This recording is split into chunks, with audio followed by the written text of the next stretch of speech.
Hello students, myself Joshi Disha and I warmly welcome you on behalf of Sri Shivusha College of Commerce Management and Computer Education, and it is managed by Jain Citizens Education Society. And yes, we are referring to Jamna Das and Company. So we are in unit number 1, right? And today we are going to discuss the topic, that is selection of plant location, right? So selection of plant location. So first of all, what is plant location? તો plant location is the place કે જ્યાં આપણે આપણો business છે એ setup કરવાના છીએ, આપણી production process છે એ આપણે અહીંયા કન્ટિન્યુ કરવાના છીએ, right. So that is the plant location, બરાબર. And it is very important topic. અને સિલેક્શન આપણે જ્યારે બી કરતા હોઈએ પ્લાન્ટ લોકેશનમાં, આમ તો એન્ટરપ્રિન્યોર છે એ તમને ખબર છે કે એ રિસ્ક ટેકર છે, બરાબર. અને ઘણા બધા એવા ડિસિઝન્સ છે જે એ ડેઇલી બેઝિસ ઉપર લેતા હોય. એમાંનું સૌથી ઇમ્પોર્ટન્ટ ડિસિઝન છે એ છે પ્લાન્ટ લોકેશનનું ડિસિઝન, કે એ ક્યાં પોતાનું ફેક્ટરી કે ઇન્ડસ્ટ્રી ખોલશે, બરાબર. ઘણા બધા એવા ફેક્ટર્સ છે કે જનરલી જે ઇફેક્ટ કરતા હોય છે પ્લાન્ટ લોકેશનને. એ જરાય નાની કે સામાન્ય વસ્તુ નથી. પ્લાન્ટ લોકેશન સિલેક્ટ કરવું એ બહુ જ ક્રિટિકલ અને એસેન્શિયલ એલિમેન્ટ છે, રાઈટ. અને particularly plant of enterprise is directly related to production cost of the product, કે પ્રોડક્શન કોસ્ટ સાથે એ ડાયરેક્ટલી રિલેટેડ છે. એટલે જેટલું પ્લાન્ટ લોકેશન વ્યવસ્થિત સિલેક્ટ થાય એટલું કોસ્ટ રિડક્શન તમારું થાય, બરાબર. ખર્ચો તમારે ઓછો થાય. ઓલો ખોટું લોકેશન જો તમારાથી સિલેક્ટ થઈ જાય તો એ તમારે લોસ બેર કરવો પડે, right. So that is the plant location. હવે જનરલી પ્લાન્ટ લોકેશન છે એમાં 3 સ્ટેજીસ છે. તો that is selection of the region, બરાબર. પછી selection of the locality and selection of the site, બરાબર. તો આ 3 સ્ટેજીસ છે પ્લાન્ટ લોકેશનમાં. અને નોર્મલી હવે પ્લાન્ટ લોકેશન સિલેક્ટ કરવા માટે સબ અર્બન એરિયા કહે છે. 3 ટાઈપના એરિયા છે, દેટ ઇઝ રૂરલ, અર્બન અને સબ અર્બન. રૂરલ એટલે ગામડું, બરાબર. અર્બન એટલે એકદમ સિટી, પરફેક્ટ, રાઈટ.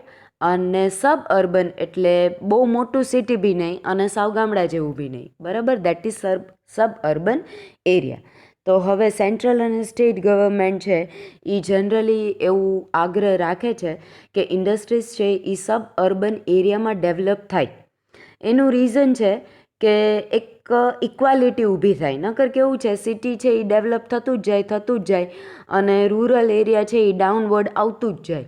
તો એના કારણે એવું સેન્ટ્રલ અને સ્ટેટ ગવર્મેન્ટે કીધેલું છે કે જનરલી સબ અર્બન એરિયામાં તમે ઇન્ડસ્ટ્રી ડેવલપ કરો. અને એના માટે એમણે ઘણા બધા બેનિફિટ્સ બી આપેલા છે, કે એ સબસિડી પ્રોવાઈડ કરે છે, ટેક્સ બેનિફિટ્સ મળે છે, બીજા ઘણા ફાઇનાન્શિયલ બેનિફિટ્સ મળે છે, રાઈટ. તો આ બધી વસ્તુના કારણે હવે ઘણા બધા લોકો છે એ સબ અર્બન એરિયામાં એમની ઇન્ડસ્ટ્રીઝ ખોલવા માંડ્યા છે, right. So that is selection of plant location. Then there is meaning of location. તો જેમ મેં કીધું એમ કે પ્લાન્ટ લોકેશન છે that is localisation of machines, other materials, manpower, services of units and employees in such a way that as a result of production of the product or services can be done in an efficient manner. તો લોકલાઇઝેશન કે એક જગ્યા fix છે જ્યાં તમે machines use કરો છો, main પાવરનો યુઝ કરો છો, રાઈટ. અને બીજા સર્વિસીસ ઓફ યુનિટ છે, એમ્પ્લોઈઝ છે, બરાબર. અને તમે એવી રીતના યુઝ કરો છો કે તમને એ એફિશિયન્ટલી યુટિલાઇઝેશન એનું થાય, કે પરફેક્ટલી તમે એને પૂરેપૂરો તમે એનો યુઝ કરી શકો, રાઈટ. અને એ તમને પ્રોફિટમાં કન્વર્ઝેશન એનું મળે. તો પ્લાન્ટ લોકેશન એટલે generally we are selecting a location જ્યાં આપણે આપણી ઇન્ડસ્ટ્રી કે ફેક્ટરી કે કોઈ પણ યુનિટ આપણે એસ્ટાબ્લિશ કરવાના છીએ, right. Now importance of plant location, બરાબર. તો importance of plant location is, first one is transportation cost is reduced. હવે તમે જ્યાં આપણને નોર્મલ બધી ફેસિલિટીઝ મળતી હોય, બરાબર, હવે એનાથી તમે બહુ વધારે લાંબા ડિસ્ટન્સમાં તમારું ઇન્ડસ્ટ્રીયલ યુનિટ સેટઅપ કરેલું હોય તો બધી વસ્તુ માટે તમારે દૂર જવું પડે.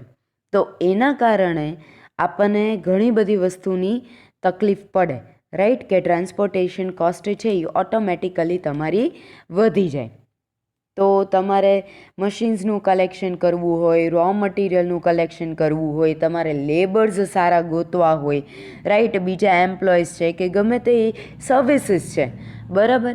તો હવે તમે એવી રીતના તમારું ઓકવર્ડ પ્લેસે તમારું પ્લાન્ટ લોકેટ કર્યું હોય તો તમારો ટ્રાન્સપોર્ટેશન કોસ્ટ છે એ બહુ જ વધી જાય, કારણ કે રો મટીરિયલ લેવા તમારે દૂર જવું પડે, રાઈટ, મશીન્સ લેવા તમારે દૂર જવું પડે. એવો એરિયા હોય તો તમને લેબર્સ ઇઝીલી મળે નહીં, અને લેબર્સ જો તમે દૂરથી લેવા જાઓ તો એ હાયર પ્રાઇઝીસ ચાર્જ કરે, કારણ કે એમને ટ્રાન્સપોર્ટેશન કોસ્ટ બેર કરવો પડે. તો આ બધા ઘણા બધા પ્રોબ્લેમ્સ છે, રાઈટ.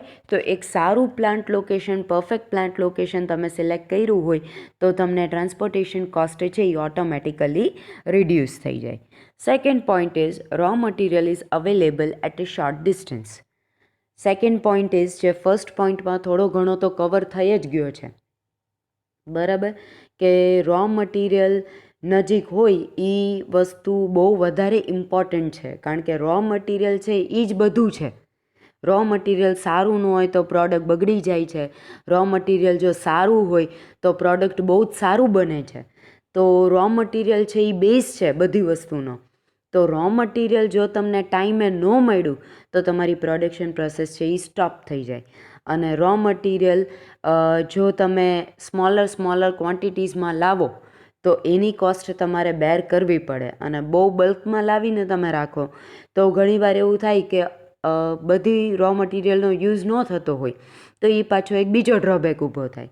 તો એના કારણે જ્યાં રો મટીરિયલની અવેબિલિટી તમને ઇઝીલી અવેલેબલ હોય, બરાબર, એ જગ્યાએ મીન્સ એની જે નિયરનેસ હોય રો મટીરિયલની, ત્યાં તમે જો તમારો પ્લાન્ટ લોકેટ કરો તો it is very much beneficial to your organisation. And the third point is nearness to market, કે માર્કેટની તમે નજીક હોવા જોઈએ. એનું રીઝન છે કે જ્યારે તમારું પ્રોડક્શન બની ગયું હોય અને you are selling your products in the market તો તમારે ટ્રાન્સપોર્ટેશન કોસ્ટ છે એ પાછી ત્યાં બહુ વધી જાય. તો એના કારણે પાછો પ્રોબ્લેમ ઊભો થાય કે ઓવરઓલ કોસ્ટ ઓફ પ્રોડક્શન છે એ તમારું વધી જાય. તો એના કારણે બને ત્યાં સુધી માર્કેટ નજીક હોય એ ટાઈપનો એરિયા ગોતવાનો, કે જેના કારણે તમારી પ્રોડક્શન કોસ્ટ છે એ ટ્રાન્સપોર્ટેશન કોસ્ટ છે એ બહુ વધારે વધી ન જાય, અને એના કારણે અલ્ટિમેટલી તમારી પ્રોડક્શન કોસ્ટ છે એ બહુ વધી ન જાય, રાઈટ. તો આ બધું ઇમ્પોર્ટન્સ છે પ્લાન્ટ લોકેશનનું, કે ઘણી બધી વસ્તુ છે એ તમારે ધ્યાનમાં રાખીને એક પર્ટિક્યુલર પ્લાન્ટ લોકેશનનું સિલેક્શન કરવાનું રહે છે. નાઉ સ્ટેજીસ ઓફ લોકલાઇઝેશન, કે જેમ આપણે હમણાં જોયું કે સ્ટેજીસ છે, તો selection of region, selection of locality and selection of site. તો in that first one is selection of region. તો સિલેક્શન ઓફ રિજનમાં છે કે ગ્લોબલ ઇકોનોમિક સિસ્ટમમાં બધી વસ્તુ છે ને એ ઇવેન્ટ બેઝડ છે ઓન પ્લેસ. હવે યુકે અને જાપાન છે એ ઇન્ડસ્ટ્રીયલ નેશન્સ છે, અને મીન્સ ત્યાં ઇન્ડસ્ટ્રીયલ સેક્ટર છે એનું બહુ વધારે ઇમ્પોર્ટન્સ છે, રાઈટ.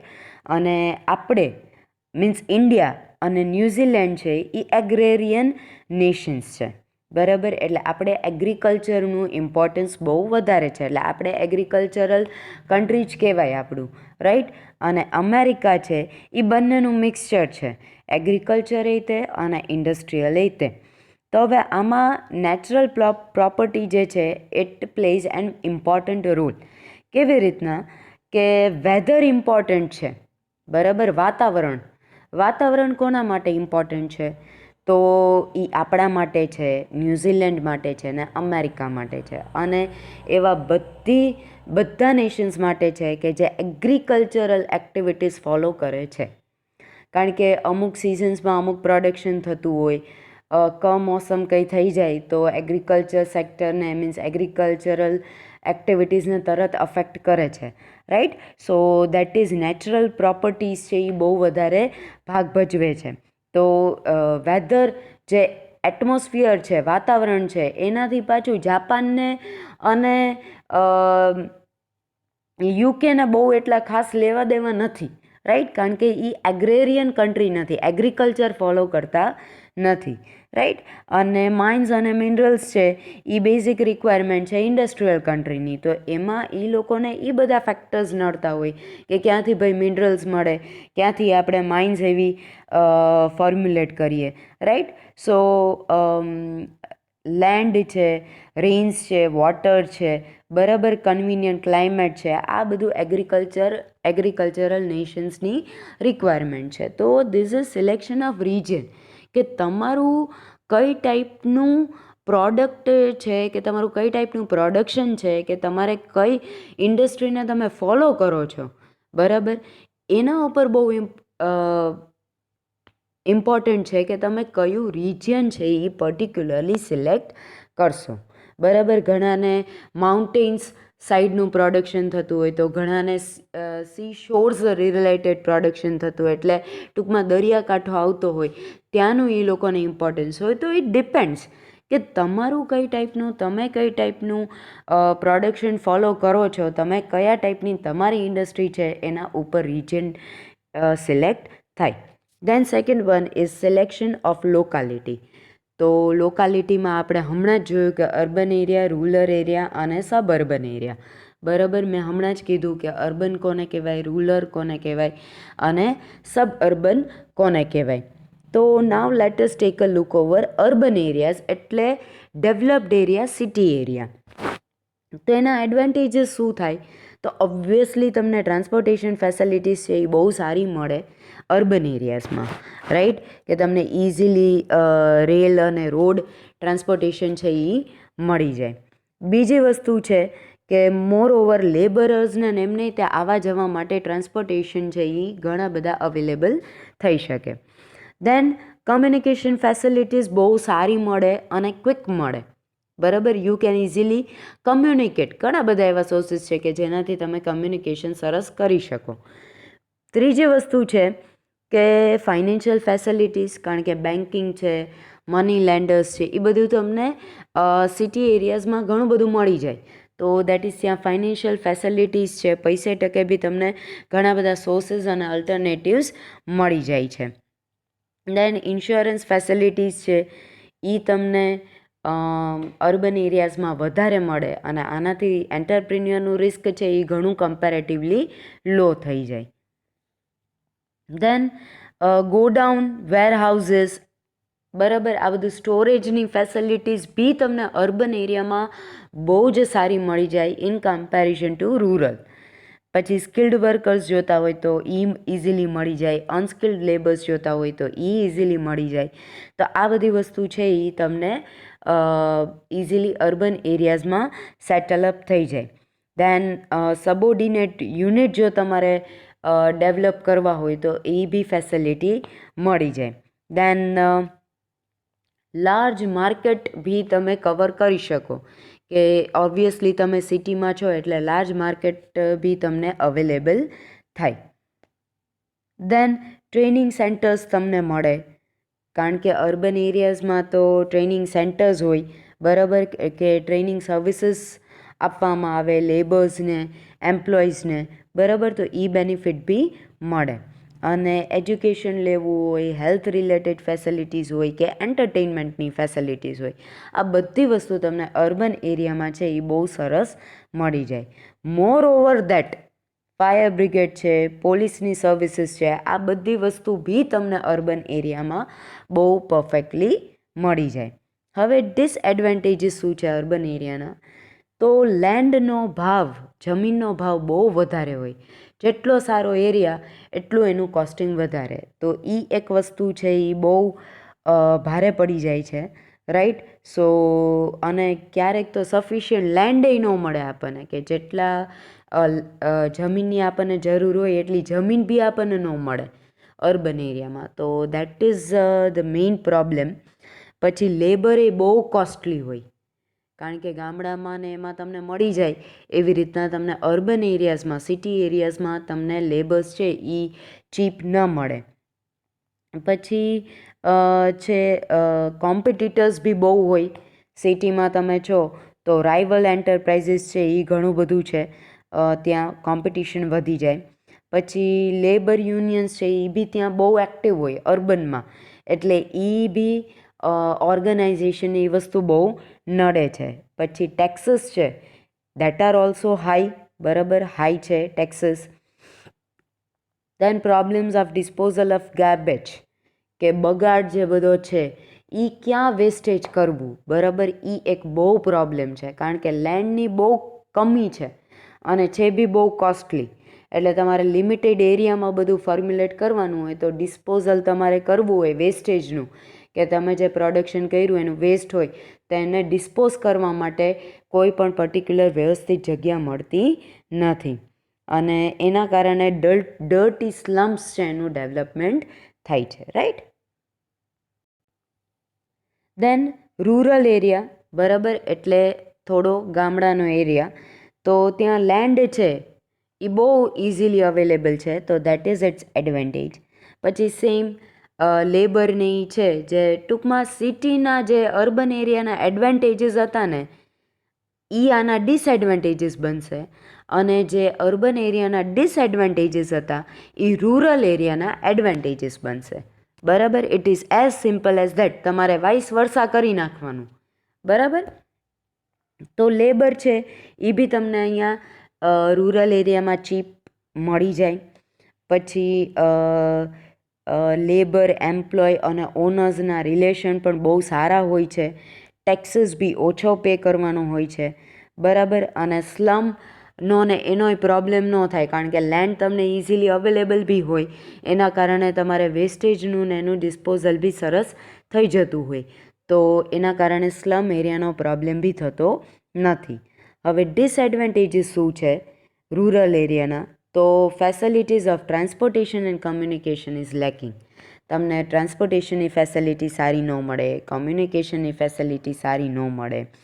ફાઇનાન્શિયલ ફેસિલિટીઝ બી ગામડામાં તમને ઓછી મળે. હાર્ડલી 1 કે 2 કે 3 બેંક હોય, વધારે તો હોય બી નહીં, રાઈટ.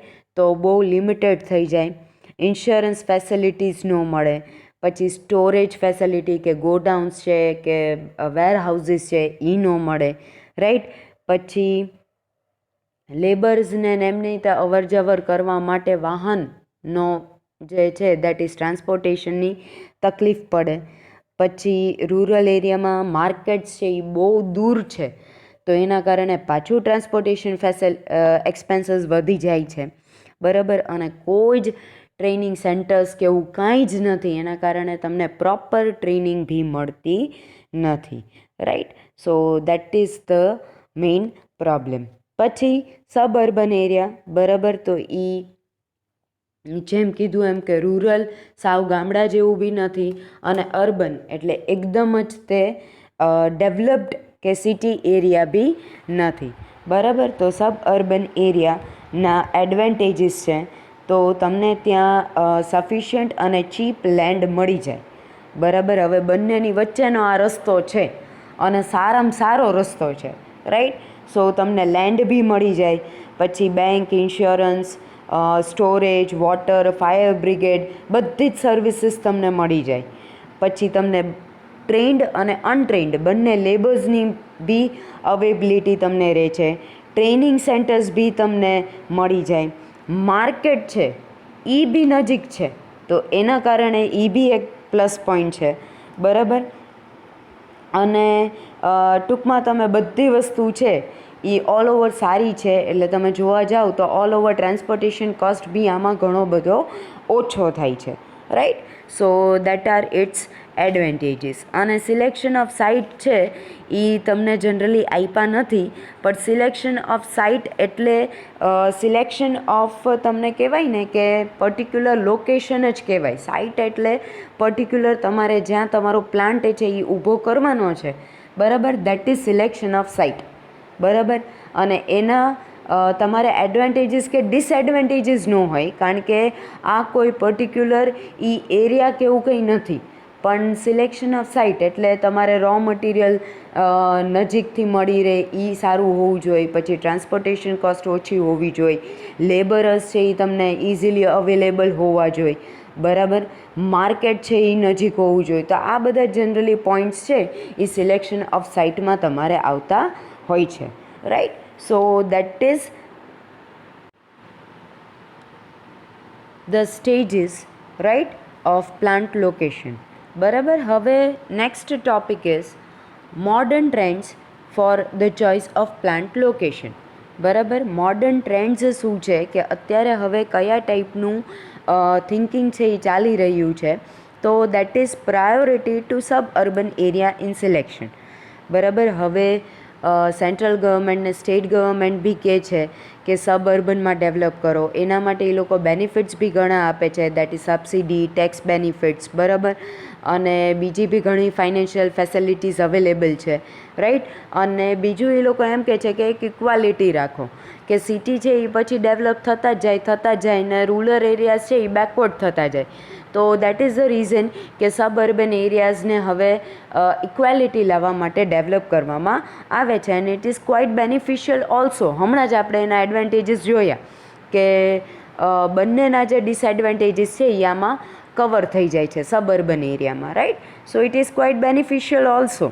પછી establishment of enterprise in industrially backward area, તો એના ઘણા બધા ફાયદા છે. તમે બેકવર્ડ એરિયામાં તમે ડેવલપ કરો એના, કે તમને હમણાં જ મેં કીધું એમ કે ટેક્સ, સબસિડી, પછી ફાઇનાન્શિયલ ફેસિલિટીઝ મળે, લેન્ડ ઓછા ભાવે મળે, ઇલેક્ટ્રિસિટીનું સપ્લાય સારું હોય. તો આ બધી વસ્તુના કારણે હવે એન્ટરપ્રિન્યર્સ છે એ બી હવે બેકવર્ડ એરિયા તરફ જવા ઈચ્છે છે, કારણ કે આમ તો એડવાન્ટેજીસ જ છે, તો પછી ત્યાં શિફ્ટ થવામાં પ્રોબ્લેમ શું હોય. દેન ઇન્ડસ્ટ્રીયલ ડિસેન્ટ્રલાઇઝેશન, રાઈટ, કે જેમ હમણાં મેં કીધું એમ કે સિટી છે એ ડેવલપ થતું જાય ને રૂરલ એરિયા છે એ બેકવર્ડ થતું જાય. તો આ વસ્તુને હવે ઇક્વલ કરવા માટે થઈને સબ અર્બન એરિયાને ડેવલપ કરવામાં આવે છે. Then competition between the government and local institute, obviously બંને વચ્ચે બહુ કોમ્પિટિશન છે, ગવર્મેન્ટ અને લોકલ ઇન્સ્ટિટ્યૂટ વચ્ચે. એનું રીઝન એ છે કે લોકલ ઇન્સ્ટિટ્યૂટને બધાને વધારે એવો આગ્રહ હોય કે એ લોકો સિટીમાં જ ડેવલપ થાય, અને ગવર્મેન્ટને એવો આગ્રહ છે કે તમે સબ અર્બન એરિયામાં બી ડેવલપમેન્ટ કરો, બેકવર્ડ એરિયાઝમાં બી કરો, કે જેના કારણે એક ઇક્વાલિટી ઊભી થાય, રાઈટ. સો આ એક વસ્તુ છે કે જેના કારણે એ લોકોને બંને વચ્ચે એક કોમ્પિટિશન રહે છે. દેન ઇન્ડસ્ટ્રીયલ કોલોનીઝ, રાઈટ. તો ઇન્ડસ્ટ્રીયલ કોલોનીઝ છે એ એક જનરલી કહેવાય કે ઇટ ઇઝ GIDC, બરાબર, કે જે નોર્મલી ઇન્ડસ્ટ્રીયલ એસ્ટેટ છે કે જે દરેક સિટીમાં આપણને જોવા મળે છે, right. So that is GIDC, બરાબર. એટલે ઇન્ડસ્ટ્રીયલ કોલોની કહેવાય એને. ત્યાં બધી જ GIDCમાં તમને બધી જ ઇન્ડસ્ટ્રીઝ અવેલેબલ થાય અને એના બધા જ એડવાન્ટેજીસ મળે, રાઈટ. સો દેટ ઇઝ કોઈને ટેન્શન નહીં કે પર્ટિક્યુલર કે આ વસ્તુ કઈ સિલેક્ટ કરવી, ખબર જ છે કે ભાઈ ત્યાં જ તમારે સિલેક્શન કરવાનું છે, અને બધી જ ફેસિલિટીઝ જે એન્ટરપ્રાઇઝને જોતી હોય છે એ બધી જ મળે રહે છે, રાઈટ. અને ગવર્મેન્ટના ઘણા બધા ત્યાં બેનિફિટ્સ બી મળે છે. સો ઇન્ડસ્ટ્રીયલ કોલોનીઝનું ડેવલપમેન્ટ થાય, દેટ ઇઝ ઇન્ડસ્ટ્રીયલ કોલોની એટલે GIDC તમે યાદ રાખશો એટલે તમને ઓટોમેટિકલી એના પોઝિટિવ પોઈન્ટ્સ મગજમાં આવી જશે, right. So that is the modern trends for the choice of plant location, right. હવે